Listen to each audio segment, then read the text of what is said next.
Unlike some of its peers, The Forest, the survival horror game from Canadian-based studio Endnight Games, delivered on not just the popular gather and craft survival game format, but also added a surprisingly complex and equally bananas story featuring cannibals and mutants. With the immediate arrival of its long-awaited sequel, Sons of the Forest, comes not only the pressure to top the beloved experience of the original, but also to add some new and increasingly wild surprises. And based on the 5 hours that I've played so far, I'm not only excited about the sequel's potential, but also confident that Endnight could revolutionise the survival genre.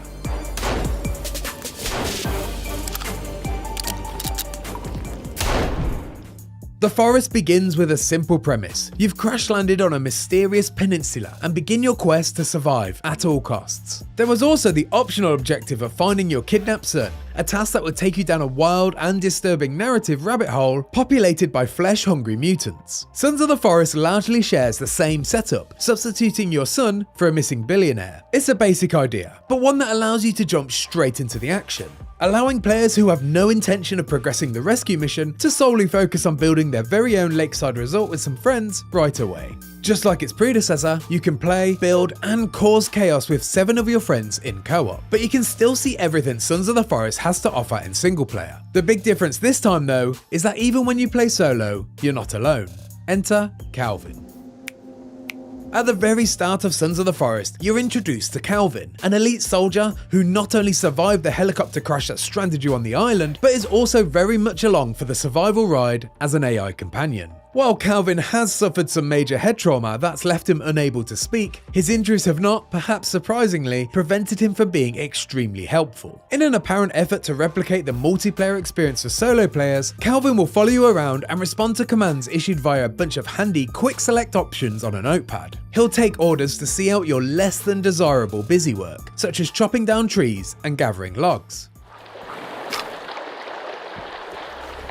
During my hands-on, the value of having an AI companion was immensely noticeable. There was a huge benefit to sending Calvin off to find resources, while my co-op partner and I focused on designing our structure. I'd regularly turn around to find a fresh pile of logs for our disposal, with Calvin already on his merry way to collect more. Not only will Calvin somewhat provide company for solo players, but he offers helpful, time-saving resources even when in a group, putting a significant dent in the busy work of a survival game. This affords more time to either sculpt a masterpiece or plough forward on the cannibal killing quest. Calvin has a mind of his own though, well, at least to some degree. He sits down to rest when he gets tired and seeks water when he's thirsty. He'll also become upset if you treat him poorly, which makes him less productive and thus decreases the value as a companion. And if you decide you're not interested in having a worker bee along for the ride, you have the option to disable Calvin in the most realistic way possible. Shoot him in the head and you'll remove him from your session, permanently.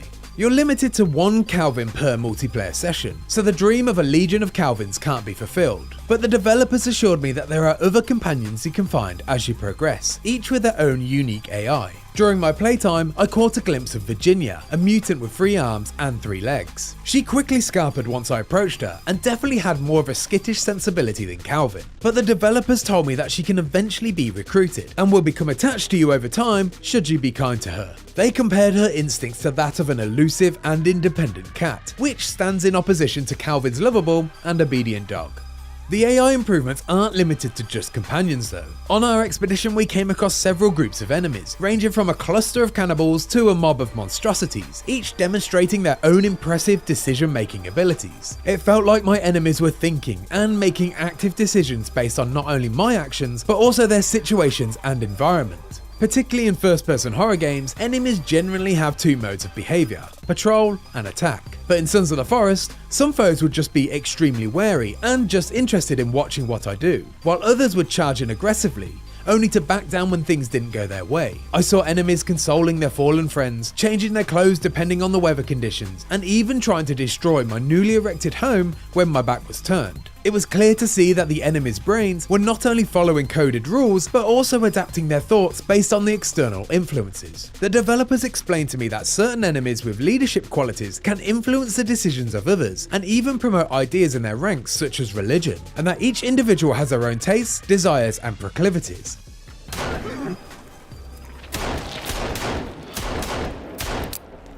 From my small taste of Sons of the Forest, I didn't really get a sense of how deep this system is and how much it'll affect your experience. But the teasers I saw filled my mind with dozens of possibilities. I saw enemies adapting to changing their ecosystem and weather conditions, which now cycle through seasons that change as you progress. I even accidentally triggered a war after I stupidly opened the entrance to the game's complex underground cave network and released a faction of mutants into the domain of another tribe. My simple decision caused their living space to change and encouraging them to adjust their focus. And after that little taste of chaos, I can't wait to see how flexible this system can be. As you'd expect, the titular forest makes a return, and it looks better than ever. From the complex density of foliage, to the gorgeous rainfall and beautifully lit cave stalactites amongst the hanging corpses and mutant fetuses, the graphical power on show here rivals the majority of AAA releases. It was a joy to explore without even the slightest hint of repetition in its design. With a tease of bunkers, villages, and God knows what else in a world that's promised to be 4 times larger than the original, I can easily see myself getting lost and then sidetracked in the wilderness for hours on end. But at its core, Sons of the Forest is a survival game, and so when you're not exploring, there's a good chance you're building. The construction tools have been significantly overhauled for the sequel. Gone are the floating blue ghost building blocks, replaced by user-friendly, realistic presentation of wilderness carpentry.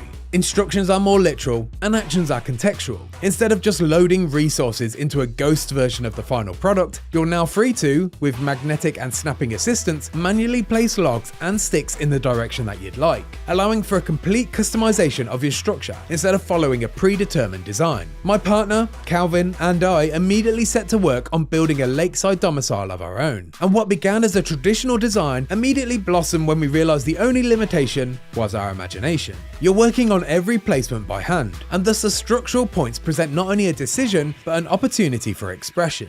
I was informed that the option of the more traditional blueprint builds is still there for the purists, but I found the DIY construction far more appealing than the IKEA approach. Then, of course, there's the optional story to follow. From the teasers in the trailers, this is implied to be bigger and perhaps even crazier than the original, and hopefully continues directly on from the Forest's cliffhanger. But amongst the time spent constructing and fighting off hordes of cannibals, I didn't really get a sense of how the story was going to go beyond the initial premise. It did feel very familiar to the story of the forest though, which I guess makes sense in the term of dropping players right into the action. But I'd be lying if I said I didn't have concerns that it could potentially retread old ground.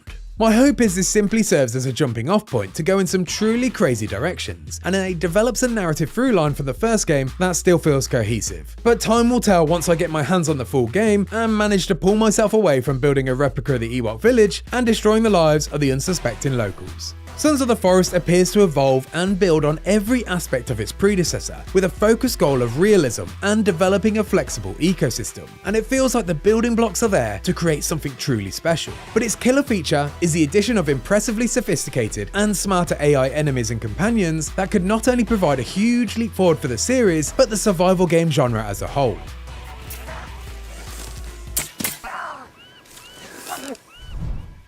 And if you like that video and want to find out more about Sons of the Forest, why not check out everything that we know so far? And for everything else Sons of the Forest, stick with IGN.